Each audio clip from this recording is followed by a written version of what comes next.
It is beyond a huge honor to me to be podcast interviewing. Actually, my first business of dentistry role model idol is all the way back in 1987. Greg Stanley of Whitehall Management. I can still remember. Do you remember Robert Sundberg, Bob Sundberg? Yeah. He was my. So let me tell you a story about Bob. So I was on 48th Street in LA, South Phoenix. He was 2 miles up the street.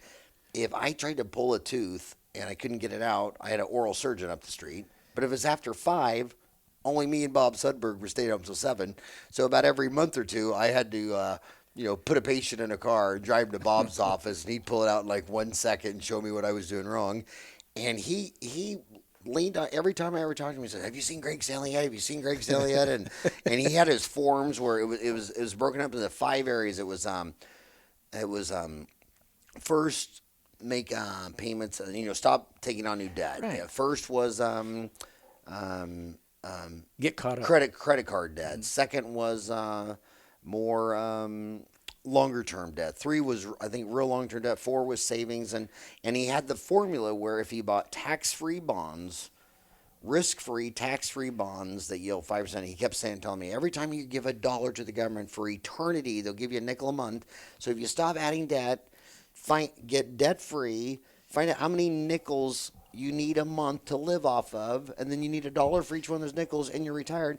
So finally he talked me into it, and I went to that course, and I mean, it was a revolution.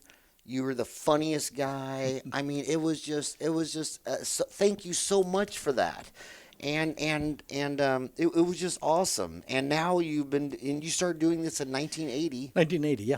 Wow. So so what will it be? 2020 will be your 40-year anniversary of doing this. It's kind of scary to even say that, but yeah. And how many dentists have you worked with in those 38 years?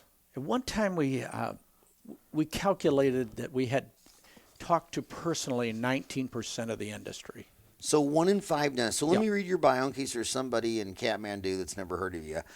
Greg Stanley is president and founder of Whitehall Management. So the website is whitehallmgt.com. Right?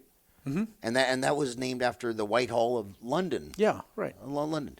Greg Stanley graduated from Arizona State University with a bachelor's degree in accounting in 1975. Since that time, Greg has spoken to over 50,000 healthcare professionals on the topics of practice management and finance. In addition to producing over 200 monthly audio recordings, Greg has created 17 full-length audio education programs on topics ranging from practice overhead and control to team building and marketing. Greg Stanley has been the key seminar presenter for Whitehall Management for the past 34 years and has spoken regularly in Canada, Australia, and various European countries. In 2004, Dentaltown.com voted Whitehall Management the best practice manager of the year from over 2,200 write-in votes. The man's got 6 kids, 9 grandchildren. I mean, you're just an idol. So Greg, I guess the thing Howard, it's actually 7 kids. One would be offended if they ever listened to this. Oh, you had 7. Yeah. Okay. I should remember that. I grew up with 7 kids in the family, and I had I grew up with 5 sisters. My brother wasn't born until I was 18, so he's more kind of like a first cousin.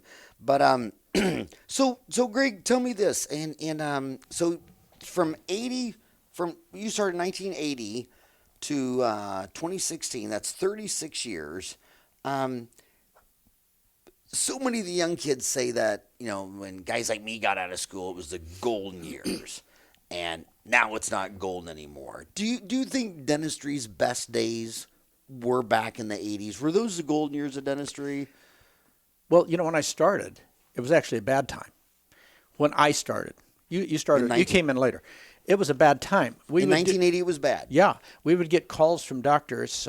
They got our mailer, and they said, "What could you possibly say for $500 that would be worth my, spending that money or taking that time? What could you say?" In other words, they were struggling. They were having it tough.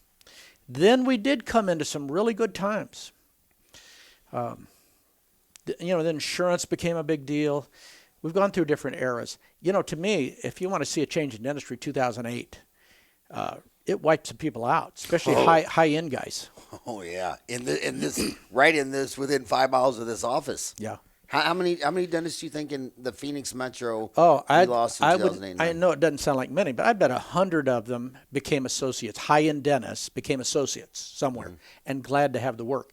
But it did come back. In other words, it's gone through some upheavals. You know, we have a time right now that's different, and the people coming out of school really have different ambitions. Somebody told me at a meeting, some research was announced that more than half don't want their own practices. In other words, these are kind of a new group with a different set of values or goals and so forth. So dentistry goes through all these changes. We're seeing, as we have before, a rise in corporate dentistry. It comes and goes, you know. But I would say right now is a pretty good time. You know, there was a time in dentistry we didn't have enough dentists. I saw research done that showed 2% of the population is ready to go to a dentist in a month. A certain number of dentists is 2%. More dentists, it's the same 2%. You know what I'm saying? In other words, we're starting to feel the effects of competition. And that's new. That's probably in the last 5 years, Howard. This is just our take on things. Well, when I got to Phoenix in '87, no fluoridated water in Phoenix, and 0 dental schools in Phoenix and our neighboring states of New Mexico, Utah, Nevada. Now Phoenix has 2 dental schools and fluoridated water. So does Vegas. So does Utah. And I mean, these schools are pouring out 100 a month in one city, and pretty much they all want to stay in Phoenix because that's where the Arizona Cardinals are. So you've seen it in your area. Oh, yeah. absolutely. So that's a change I've seen, seeing right now, feeling the effects of competition. Another thing is, so many doctors we talk to, 25, 30 years in practice, they step back and have to look at what's happening to their lives, their practice. They're working harder in a lot of cases for a shrinking patient base. In other words, they're pedaling harder and actually seeing practice shrink. Kind of going on old school thinking. They won't discount. They won't be in insurance plans. Those guys literally are the brontosauruses of our time. I mean, that era is ending. So if a dentist is listening to you and says, you know what, I'm sick of all this insurance crap. I'm just going to drop all my insurance and be a cash practice. What would you tell that guy?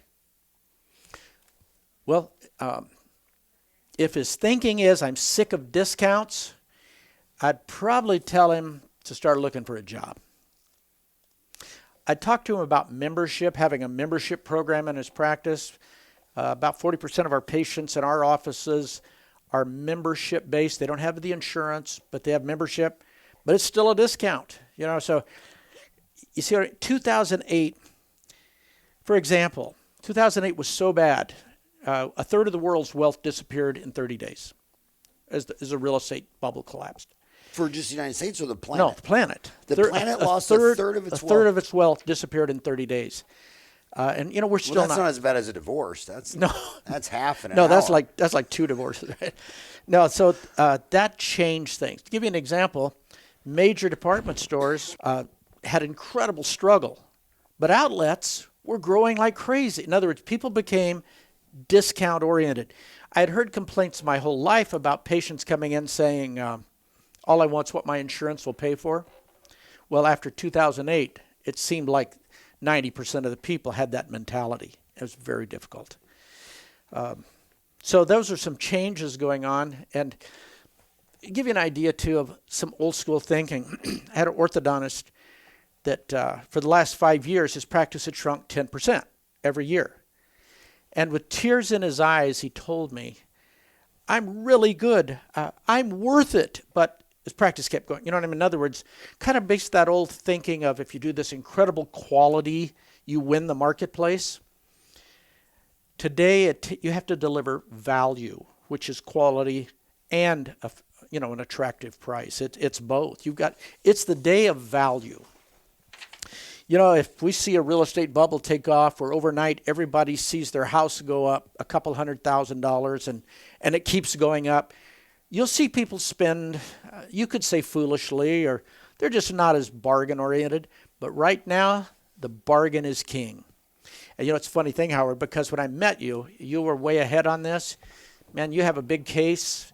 you'd be willing to discount to get it done. Hey, sit down, let's get this done. And having had you said it, I felt emboldened to go to tell other people. They handed it right back to me. It's not been since, or was it not until 2008, the ones that got this idea survived and the rest struggled. So, some changes. So, Greg, what do you? These kids are coming. Okay, I came out of school in '87 with $87,000 student loans. My dad never gave me a penny. He said if he paid for my college, I'd go up there and do drugs and chase women. But if I paid for it myself, I'd be whatever. And but $87,000 in 1987. That's still a chunk of change in 2016. Well, somebody told me it's $300,000 to get through dental school now. Is that true? Oh yeah, absolutely. So what do you tell these kids in these two dental schools in our town? They're going to walk out of school with about $350. And they're going to be 25 years old. I'll tell you the truth. The straight truth is it's still an amazingly profitable profession filled with opportunity, but it's unforgiving. In other words, there's a path that leads to opportunity. One wrong step, and you probably aren't going to do well. All right, so lay out those steps, buddy. Well, good question. I'll tell you how we look at it. Rule number one, and this will triumph in time. Make a practice that you would want to be a patient in. That's my number one rule. So everything I'm going to say from this point on, you'd want to listen and say, hey, did he just contradict himself? Make a practice you'd want to be a patient in. For example, I've got people doing just the opposite. I've got people who get people in the chair, numb them up, open up a tooth, say, oh, we're going to have interproximal issues here, so we're going to do 2 teeth. You got them numb, partially treated. You see what I mean? In other words, you wouldn't want that done to you. The other side of that, got guys that they say there's always the danger of interproximal involvement, so let's plan on 2 teeth. And then they come out at the end, there's only 1. You see what I'm getting at? In other words, how would you want to be treated? Would you want to be left in the hygiene chair waiting 45 minutes for the dentist to come in and give you an exam? Do you want to be told it's 2 teeth, turns out you treated 3? You want to do a crown on me? I find out later it would easily have been a fillet. You see what I'm getting at? In other words, a practice you would want to be a patient in. One of the things that happens, of course, the great thing is patients gravitate to integrity. But number 2, staff have such pride in working for an office that treat people well. And we're looking to recruit staff to create the ideal patient experience, which is just like, hey, you're a staff person. Imagine your mother was coming in here. How would you want her treated? If she could only afford 1 tooth, would you want us to pound the living dog out of her to buy 5, And so that's number 1 rule. And I set that out first because a lot of people think it's all about what's the new trick. We're going to sell everybody a Reston or you're a hammer and everything's perio and so forth. No, you make a practice you would want to be a patient in, that you'd want your friends and family to be a patient. That's number 1. Number 2, if you want this to be a fun, interesting, predictable business without a lot of negative drama, because, think of how many people tell you, Howard, my gosh, the strain of making payroll and staff always wanting more money and my rent goes up and you have all that drama. In the end, if you have enough, what I call non-toxic hygiene, if you have enough, your life is a dream. 70% of all restorative dentistry is found in a regular hygiene visit. So if you've got a hygienist back there alienating patients, we call that toxic hygiene, where you're trying to build a practice with marketing and consumerism. She's in the back room running patients off in droves, trying to hard sell them, spinning toothbrushes, and she's just selling them stuff because she's on commission. And not all hygienists do that, of course. But we run into it often enough. It's definitely worth mentioning. So get a hygiene department that's trying to grow. Howard, are you a scuba diver? Have you ever been trained? Yeah. Okay. In fact, I took Ryan to. Do you remember that trip, Cosmo? I took all 4 of my boys Cosmo. Too bad we can't flash the camera on Ryan. But you guys will all remember when you got trained to create neutral buoyancy. You know what I'm talking about. Mm-hmm. When I didn't know how to use a buoyancy control, I'd shoot out of the water like an orca, or I'd pounce off the bottom at 160 feet. You got to learn how to hit this buoyancy. Well, when we look at hygiene, where's the buoyancy? Is hygiene trying to grow, or is it actually sinking? Or is it neutral? And if it's been neutral, how long has it been that? If it's been that way for 9 years, is that a good thing or bad? Probably bad.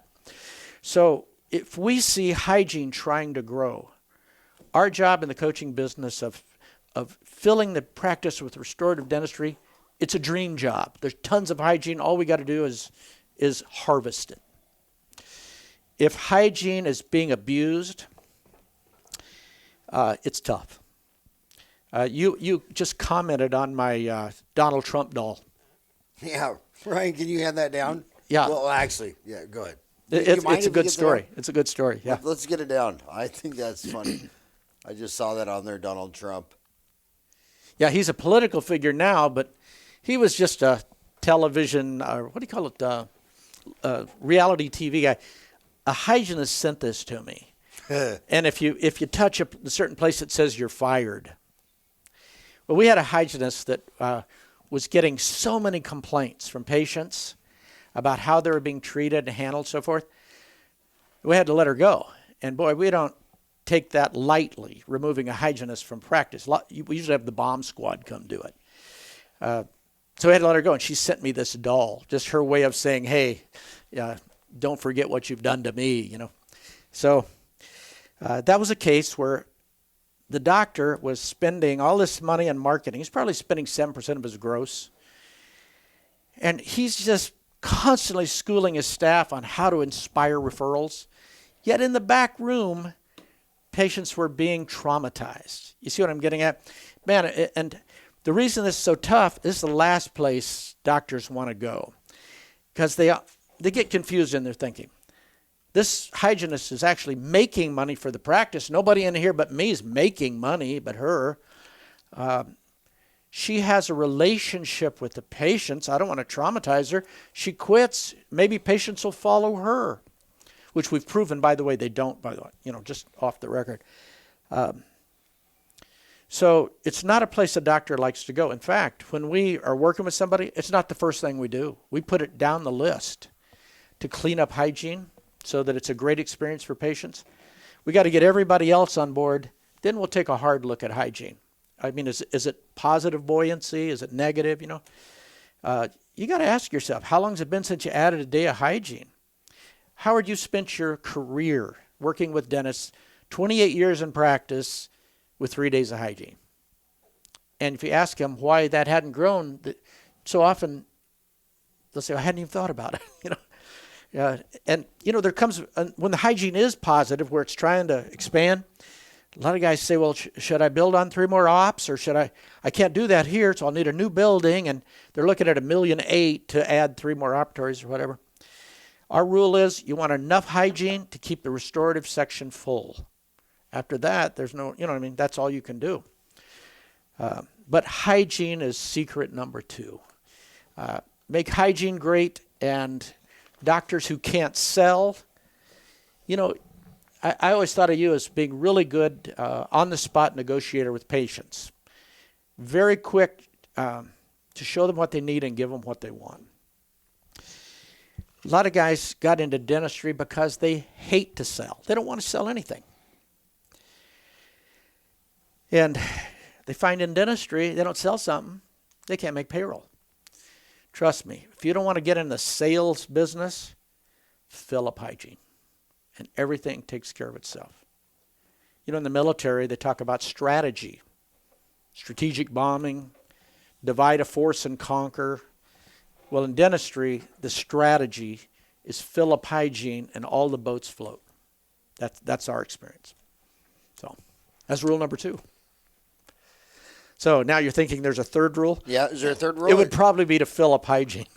Okay, and what would be the magic formula? I mean, should one dentist have 1 hygienist, 2 hygienists, 3? What is there a business model like? Well, some states allow you to have 3. Some it's 2, but as you know, you can run ragged enough that you don't have time to do any dentistry. Our best guys, the guys that dental athletes, They can check 2 hygienists and still do their dentistry.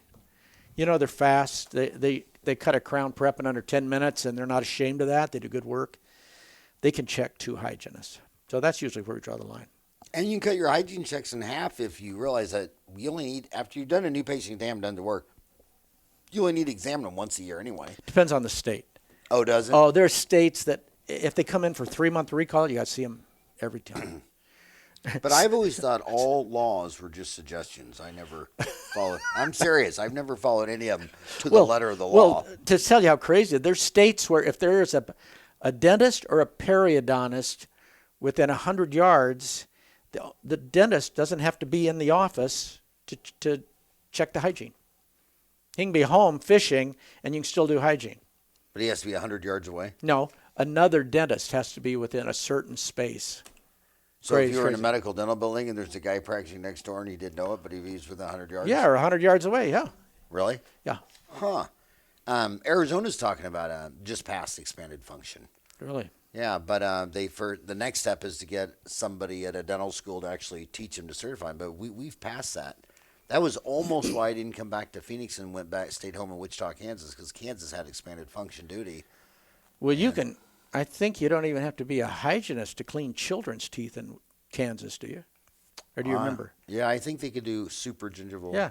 Perfect. So the buzz, the marketing, the big companies, Sirona just merged with Dentsply. I mean, you got these mega companies that really weren't there so much when I got out of school.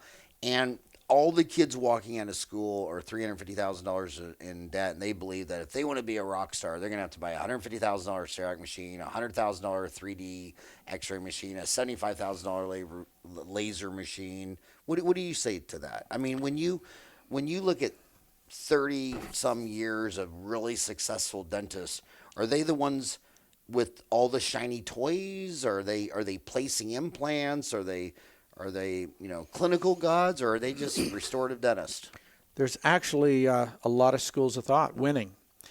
We had a group in the Southwest doing all big cosmetic cases, huge cases, spending $1 million a year in marketing.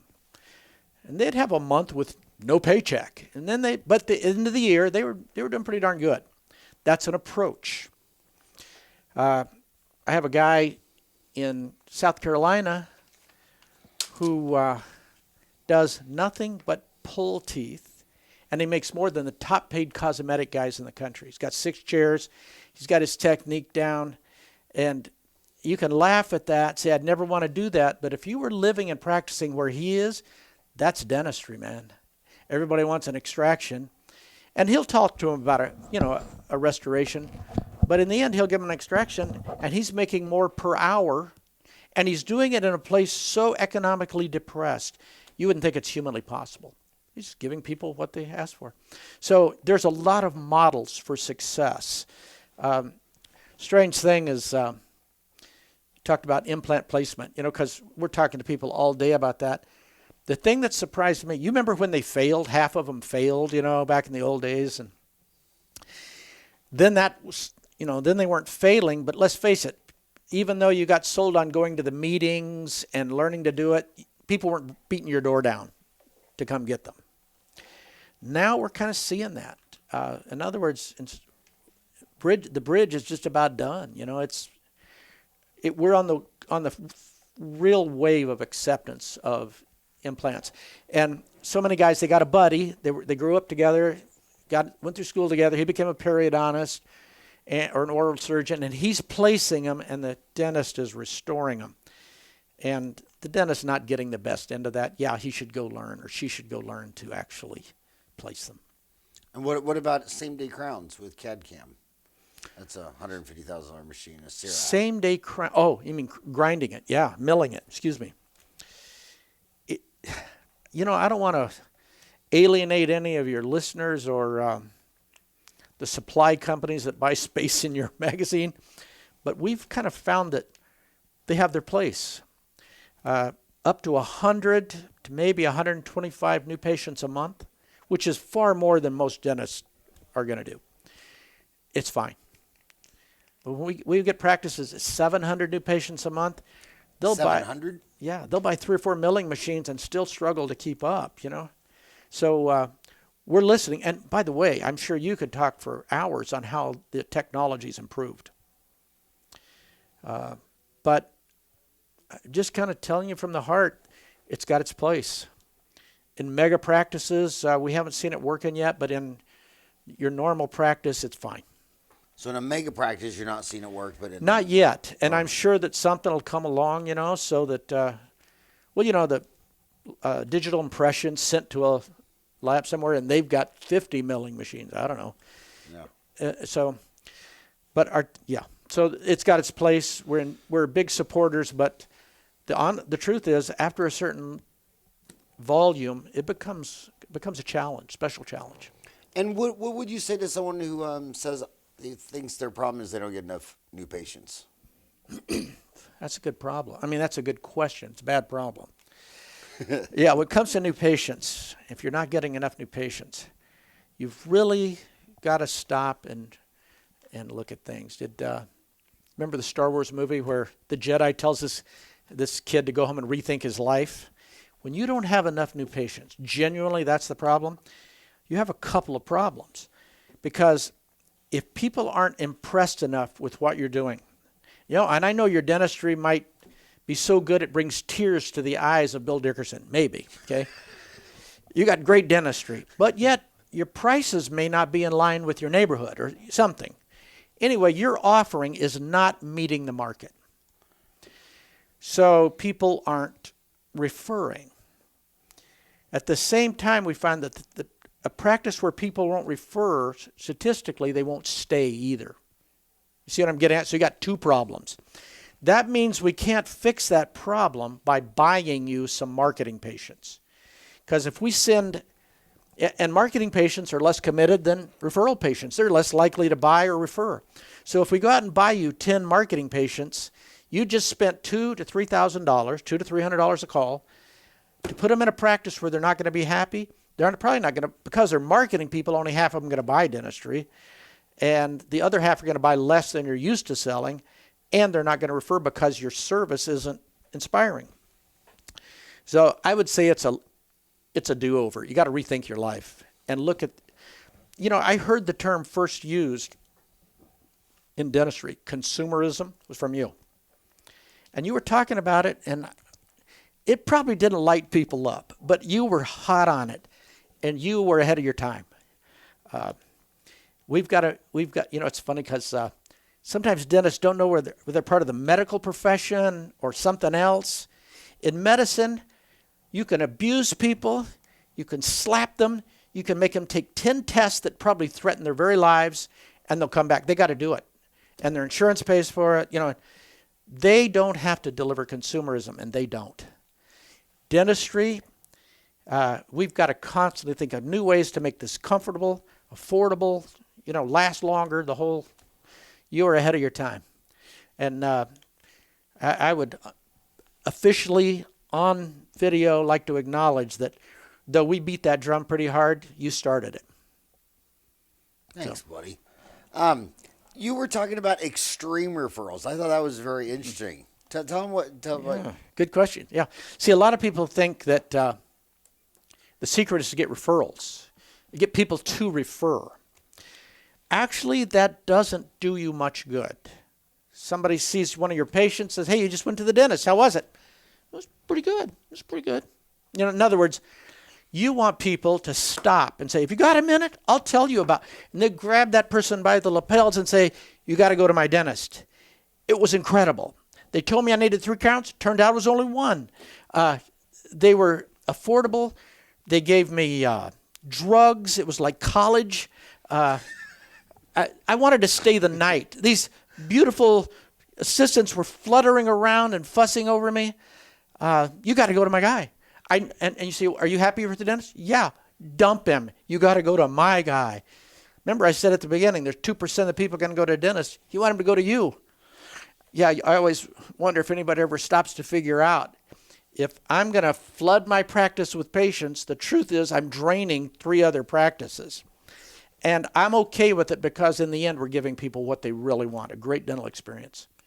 And the old school guys that want to talk about just the fact that it's super quality and no, I don't do nitrous and no this, no that, but I do quality. Patients are not there. Yeah, anyway, don't get me started. No, I want to get you started. I love great rants. So, yeah, that's where were we? I was We're when talking we left the about path. new patients. Yeah, if you don't have enough new patients. So what do you what would you tell? Tell us. Well, a good story. I mean, a good question you've asked about new patients. See, you go to buy a patient.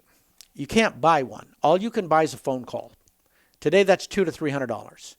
And actually, if you could buy patients predictably for $250, you should be thrilled.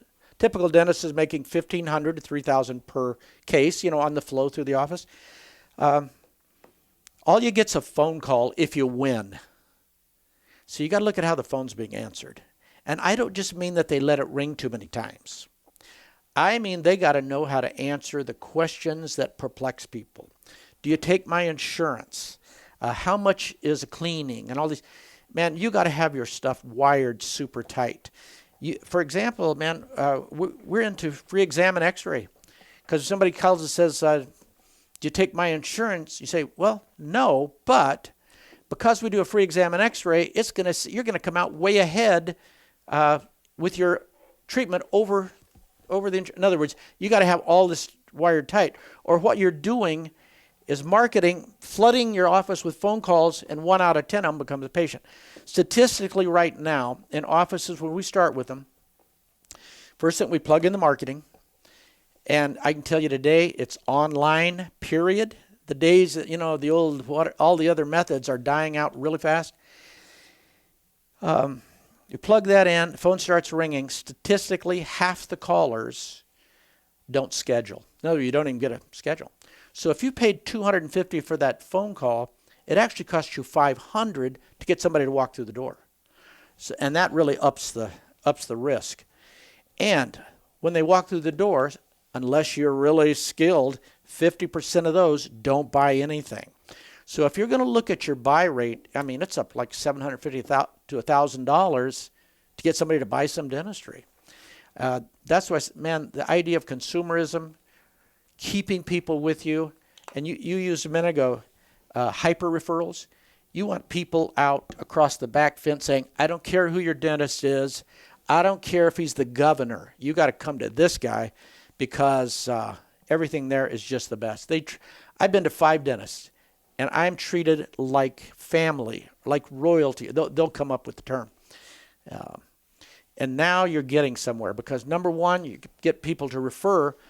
Referral rate of buy is probably 90% plus. 9 out of 10 of them come in ready to buy dentistry. The odds of a referral patient referring somebody else goes sky high. And so you're started now down a path not just of success, but of an enjoyable life. So, yeah, when you tell me you don't have enough new patients, this is a call that generated a lot of activity in our office. People calling saying, my new patients are down. Should I do a newsletter? Should I advertise? And it's a tough question to answer because you almost need to say you got to clean up your practice and then advertise. Yeah, but so many times, and we tell people at the beginning of meetings, after I do that, hey, you got to make a practice you want to be a patient in. Huge problem is existing relationships with staff. These staff become our family. And if you know about family, unless they're exceptional people, they don't want to work as hard as they would if they weren't family. And I've employed family, some good, some not as good. And you say, well, family, Greg, I mean, I've got my family working in Dentaltown. No, I'm not saying that. I'm saying anybody that we become close to is family. So we become close to staff like family to the point when you bark, nobody jumps. You say, hey, man, we're going to do this consumerism thing. I'm all excited about it. They go, yeah, I'll write that down. Let's talk about that in a few weeks. I'm kind of busy now. Do you want me to collect this money or do your consumer thing? And any change can be voided off. So I'm saying problem number 3, existing relationships. And you know what's funny? What surprised us is how many staff like their life better when the office runs like a business instead of a dysfunctional family. Well, They like it better. well said. In fact, those who have worked in business and ended up in dentistry long for their old life a lot of times, where there was promotions and there was a structure. We have offices with staff that have been through 3 divorces with the doctor. They've been there for him, supported him emotionally, and in return, they take a day off anytime they want to, come in late if they feel like it. Some of them are abusive to other staff, refuse to help train people. And because of this relationship where they've ceased to be employees and they've become people, we are paralyzed. And so when we come into an office, we have this brief interlude where people see us come in and they go, okay, am I going to get fired? And then we explain to them, no, you're not getting fired, not today anyway, but we are going to up the ante here a little bit. Howard, when we go into an office, it's typically for one reason. Doctor has come to the point based on age or maybe even some new consciousness, but they want an associate. We lost interest in the whole idea of, let's help you up your practice 20,000. We wanted a bigger challenge. So we do hey, you want to bring a doctor in here? First thing, we got to clean this place up. Everybody, we're going to tell you what to say. And this lady over here, your new boss, your leader, she's going to make sure you're saying it. We've got this checklist. Everybody got it? Pin it up in front of your work area. Every patient, we're going to, see what I'm saying? And we got a leader to enforce it. Before we had a doctor enforcing it, the owner doctor would try to take these materials and try to create a system, but they couldn't do it. They'd say, okay, ladies, we're going to all do this today, and we're going to do that. And before he could even finish his explanation, somebody said, oh, your patient showed up early. You got a patient in room 2. Okay. And he's over there treating, and maybe by lunch or something, he comes out, okay, now what were we saying? Doctor, you got a patient in 3. And so he never gets the traction, or she never gets the traction. We got to have somebody who's, in fact, the vast majority of practices are grossly undermanaged. In other words, it falls to an interesting level. I believe that if an owner doctor lost his mind, I mean, literally, he's losing it. Maybe he's old enough that he's slipping mentally. If he lost his mind and started saying things incoherently to patients, maybe even smacked one of them, the staff know to jump in and go, oh, hey, he just does that because he likes you. Or they'd try to cover it up and save the situation because they want a paycheck. In other words, they won't let you fall. But they also don't like the idea of you rising, because if we rise, you're going to hire 2 new staff, and they're going to look like Barbie, and I'm not going to be the main person here anymore. And so they don't put their heart in it. And they don't pull their heart out of it. In other words, they want the practice in that neutral position. It's a phenomenon. And so many guys out there, so many women out there practicing suffer from this. And they can't break through it. They're like hostages to this mediocrity. The first thing we do is we have them get a leader, an ally. We call this HRT, Hostage Rescue Team. First thing we're going to do is get somebody on your side. She's your clinic administrator, your big boss. She then gets to choose 3 people. It's her choice, Howard. Front desk, clinical, and hygiene. She gets to choose people that are the leaders of those departments. And we can't choose them for her, because if we choose them and it doesn't work out, and her leadership doesn't pay, she can always point to them and say, if you wouldn't have made me take your sister-in-law here as the team leader at the front, we'd be doing great. So we get a leader, she picks her leaders. And now we've got 4 people on your side. They're thinking like management instead of like labor. And we start to see the wheels turning. Now we throw in the right incentives, the bonuses just right. And I tell you, bonusing properly is a fine art, needs a lot of maintenance, because you can't have across the board team bonuses, because you start rolling, pretty soon you got an associate and 3 more staff to support them.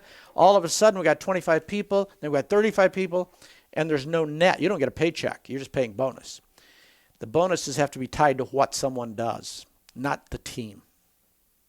You know, the whole team thing got very popular. Do you remember when we couldn't call them a staff, it was a team?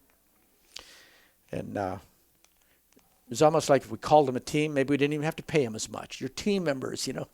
So we get the leaders in place, get the incentives going, and if things go well, we get the call from the dentist that's the economic indicator. He calls and says, Greg, now, I know I said I want these people motivated. I know I said that, so I get that, but I haven't had lunch in 6 weeks.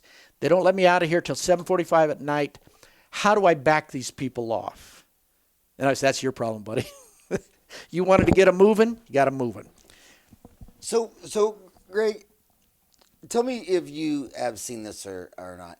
It seems to me that you're talking about these offices that you're consulting in, and I mean, they have hygiene departments and they have someone up at the front desk. It seems to me that all the people that collect $1 million a year, big offices, they've been using consultants their whole career. And then the people who would need them the most, they just don't ever get a consultant. Who is your average client? What size of a practice? I'm trying to describe to my homies out there. You're talking to several thousand dentists. How much do you cost? What is your program? What is your best client scenario? Paint a picture of who calls you the most, how much they give you, what do you do, what problems do you like to fix? Like you said, Howard, we really just fix one problem. Typically, it's a doctor. He's crossed 50, can see the income, and he's successfully completed 4 marriages. His $6 million in real estate now is a negative. In other words, they realize I'm going to have to work past the time I probably have the energy I do now, and they want to light the associate burner. And I'll tell you who's a prospect, or who's likely to succeed. It's somebody that's as serious as a heart attack. They're dead serious. You tell me what to do, I'll do it. And so many people join consultants and then start to argue with them as soon as they sign up. But when you're 68 and you have $80,000 saved, $900,000 in debt, and it's harder every day to put your shirt over your head, that's our dream client, because he says, you tell me to jump, how high. And so when people, the truth is, in the consulting business, this is a little secret, is there's a consulting circuit. People join a consultant, and I liked them. Yeah, it was good. I did better. And then they go join another one. Then another one, and another one. About 5 years, they're back with you. And you'll see them 5 years later. In other words, it's a circuit. And I'm fine with that. I love to be in the circuit. But at the same time, too many, and we find a lot of fulfillment working with these people who don't have a retirement. Maybe they have $500,000 saved, but they're getting 1% interest. We want to keep their income going into their retirement years. And we seldom find a doctor under 70 who wants to quit. They want to slow down or way down, and associates are the key to that. And the associate is what we call the perfect storm of dentistry. You remember that movie with George Clooney, The Perfect Storm? It was about... And Marky Mark, wasn't he in there? Yeah. The perfect storm came about as you measured the height of a wave, or its potential, on the planet Earth. A wave on the planet Earth can only reach 200 feet. It's determined by distance to land, depth of the water, and speed of the wind. So the perfect storm is all of those combined to create a 200-foot wave, which is called a ship killer. In dentistry, we have the perfect storm. It's associate practice. we take a marketing patient who's predisposed to buy nothing, never see you again. We put him in front of an associate doctor out of school 6 months who's still trying to figure out the difference between mesial and distal. And I can't remember. Don't test me on it because I can't remember either. And the third thing is we do the hardest thing in the world is to present unexpected work. In other words, when a patient's not expecting something, that's your toughest sale. So we have a marketing patient whose commitment to the office is near zero. He looks at you like a television. He's got a channel changer in your hand. No commitment. Put him with an associate doctor who doesn't even know your culture yet or your clinical style. And then we put him with we send him in to sell dentistry that the patient wasn't expecting. And you will not survive that. It is unsurvivable. And as it fails, you'll try some desperate things like offering them partnerships or to buy in and to try to get them to behave better or whatnot. And then, even if it works, well, now half your practice is gone. So the secret to that is creating a killer team. I mean, staff that know how to build a practice. And I don't just mean know how to build a practice for an owner, for Daddy Disneyland, the guy that in the end he solves all the problems. I'm talking about staff that can make it without the owner there. Leaders, and it's a culture of excellence. You know, most offices, Howard, as you know, I'm talking like you've never heard this before. You've lived it. I haven't lived it. You've lived it. Most offices lucky to have one great employee. They got this, and she can collect money from people who don't even owe you money. She's amazing. And she's so great, and we love her. But when you try to kick it up, put in an associate, she's not enough. Everybody's got to be great. And because they're under supervised, their greatness is never accessed. So to solve the perfect storm, you got to have the perfect team. They got to be scripted, trained, motivated, and determined. And, we just got a testimonial from a lady who runs a practice. And this is going to be hard to believe, but I'm going to stretch your belief here a second. They came to us and said, we have an unusual request. It was a husband and wife dentist.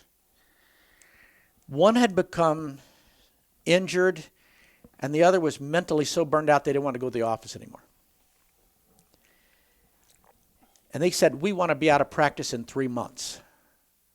I said, well, that's kind of pushing it. And I said, no, but we want to do it. Are you in or not? I mean, they really put it on us. And maybe you should be interviewing the consultant here that managed it. They did it. They were out of practice in 30 days. They had a great leader. She whipped the team into shape. And I just got a testimonial from her that said, the day my owners left was the most exciting, exhilarating, empowering day of my life. She took that practice. They were doing pretty good. It's a funny thing. The owners were they were taking home about $50,000 a month take home for a husband and wife. Pretty good money, a couple of people making $300,000 each.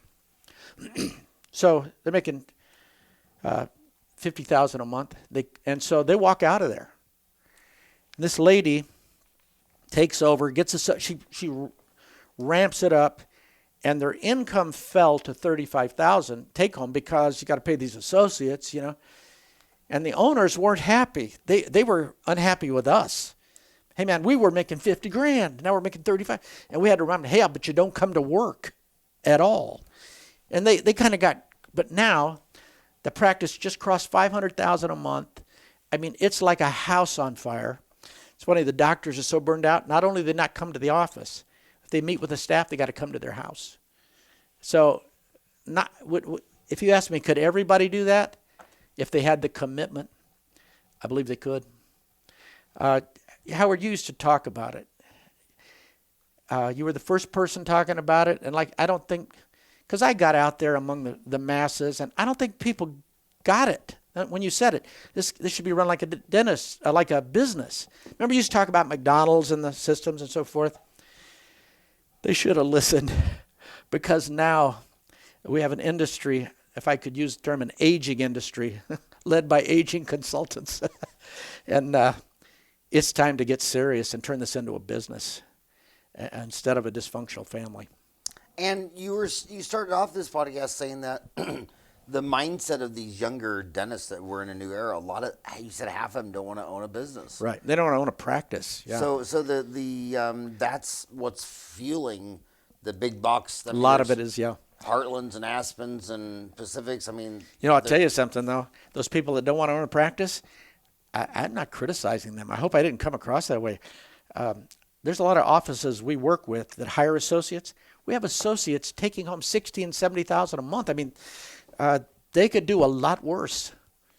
Yeah, and how many times have I seen, hell, in my own practice where, you had some kid working for you and making, $200,000 a year for 6-7 years, but they just have to own their own business. And you're like, you haven't really showed any interest in the business.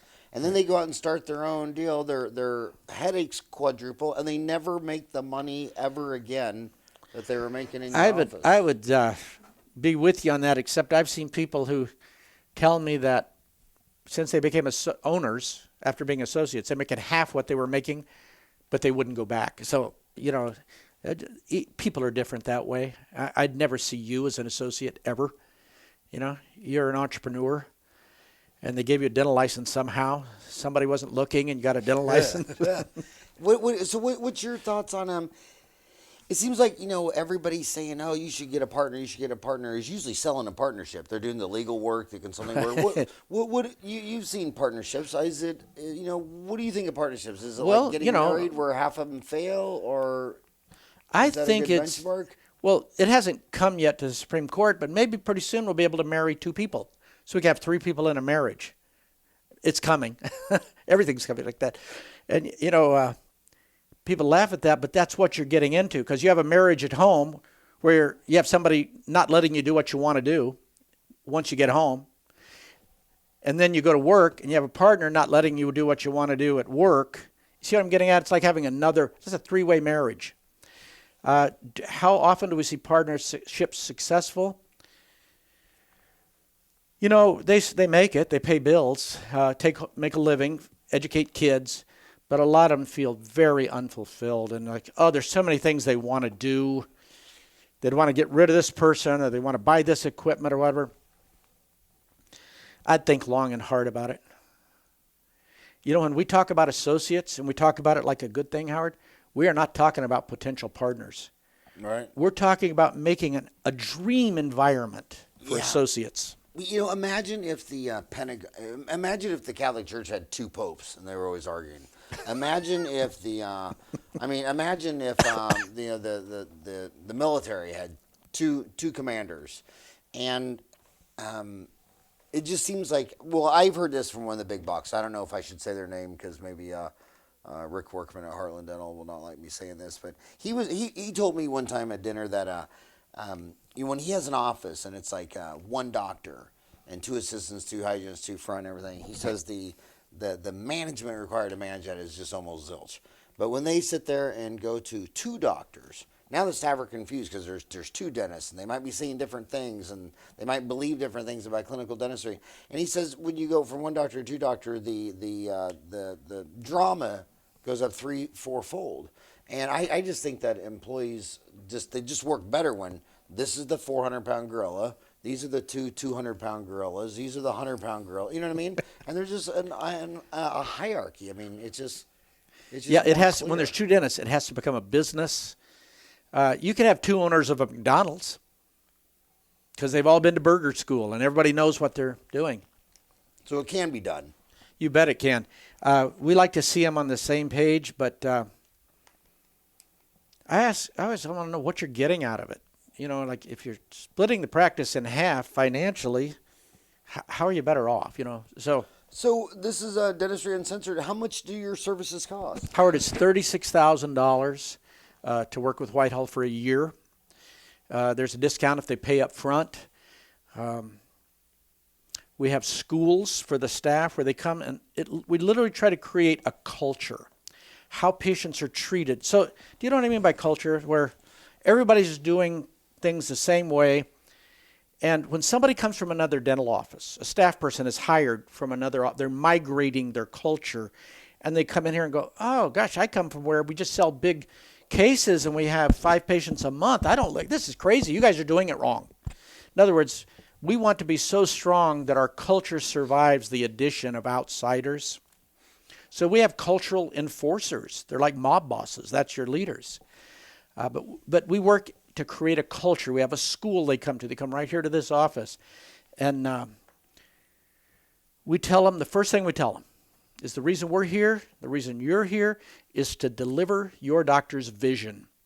And if you don't know what your doctor's vision is, get him on the cell phone at the break and find out. Maybe he can call you back before the meeting's over. We're here to deliver what your doctor envisions for their future. And we tell them that, you got a good practice. You guys do it right. You're impressing people. But you have an owner doctor. You don't have associates. And when you explain to them, it's the difference between, and this isn't meant to insult anyone, it's the difference between the minor leagues and the major leagues. When you come into the major leagues of dentistry, where you have associate doctors, there isn't a great staff person and a bunch of drones. Everybody is super sharp. So that's what we're working on. And it isn't just me talking and making some suggestions. At the end of the meeting or at the end of the sections, they're tested harshly.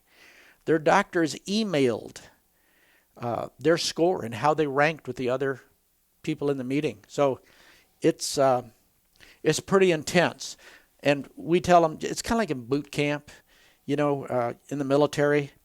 They're always talking to you about what life's going to be like in combat. Yeah, you're a good shot now, but when there's bombs landing around you and people shooting at you and your gun's jamming, you're not going to be so sharp. We explain to them that when you have an office with 2 associates and the owner's gone, you're the one that's got to fix stuff. You've got to think ahead. In other words, it's that combat scenario. And what's great is some of them just love the challenge. They love a challenge. They feel better about themselves. Their self-esteem rises if they can make it in that environment. We try to make a big deal out of them. So that's what we do. Often we talk to a leader in the practice once a week and help them work on projects. Our number one project is typically getting them to change ratios, like the one I told you about. Half the people that call don't schedule. We got to get that up to 90%. That's a lot of our work. Half the people that come in don't buy dentistry. We got to get that up to 90%. And so that's what we do. And Howard, like I said, we have to take it serious and convey that seriousness, because every doctor, no matter who they are, they're aging. I don't know, Howard, you're 51. Do you remember when you got up in the morning the first time and you couldn't sit up straight right away? You just, okay. I was in my 40s when I started to notice some stiffness in my joints, and so forth. Man, when we get people about 61 years old, they come to us and say, okay, what do I do? Do I have to kill anybody? I will. What do I have to do? And they're serious, and they're fun to work with. I was trying to find, Tim Goodhart just sent me some mission statements. And when you're talking about, the team was to enforce mission, I was trying to find his mission statements. But do you think you're trying to get the team to enforce the doctor's mission? His vision, yes. His vision. Well, let me give you an example of a vision that a doctor might put on us. Okay, I'm working 4 days a week, 9 hours a day, and doing all this. I want to work 2 days a week within 2 years or 1 year. And after that, I want to go to 2 half days. That's the vision. And so we know that associates are going to come into the picture. So you got to fill in a whole bunch of blanks when that happens, all the things that have to happen. So when we have a staff person that just won't respond, we got to get somebody that'll respond to the doctor's vision. We're vision enforcers. So, Greg, what if one of my homies wanted to talk to you? How do they reach you? Do they go to www.whitehallmgt? So White, HALLMGT.com. Just put in Whitehall, Greg Stanley, or Whitehall, Greg Stanley. And Greg Stanley's Stanley. Ley, yeah. There's an E in there. Can I just give our phone number in case? Yeah, please. Sure. 480-860-5700. And then just call us. Repeat it one more time. Area code 860-5700. Are you a big email guy or more phone call guy? Oh, both. We do both. What's your email? You'd have to call the ladies out there. They answer the email. Okay. Ryan, any chance you can get one of them to come? Just go to Whitehall Management, and there's a contact Whitehall button on it. Management. Sure. Well, hey, God, I can't believe the hour's up. That was the fastest hour of my day. Seriously, guy, 1987, I don't know how old I was. I was born in 62. I went there. You lit up my world. I mean, you really lit up my world. You were an amazing man.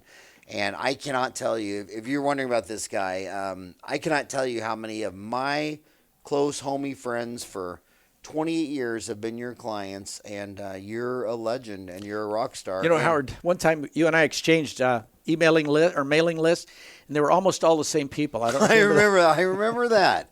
I remember Woody Oaks, you know. Yeah, it was. I had the Farran report, and Woody Oaks had the profitable dentist, and we said, you know what, we should share each other. I think it was about 20,000 people. It made me think that's about how many super serious people there are in the country. Yeah, and you know what? And I've also, we put up 350 courses. They've been viewed 500,000 times. It'd be an honor to get you to put up one of those because at the end of the day, what I want to do is I want to help these guys. I don't want one of my homies being burned out, depressed, going home and drinking Listerine, and eating Vicodin, and wishing, he'd become a plumber like his brother. I've heard that several times, and so I think your content is real deal, and it's been tested for decades and thousands of people's lives. And like I say, God, I'll send my son Ryan up here to film it, or you can come down to Dentaltown and all with Tukey and film it. We'd be honored. Yeah, well, it was an honor that you spent an hour with me today. Thank you so much. Thank Greg. you, Howard. Thank you, In Ryan. fact, my second son is named Greg. So just I tell people you named him after me, Howard. By the way, I did. Okay. All right. Bye bye.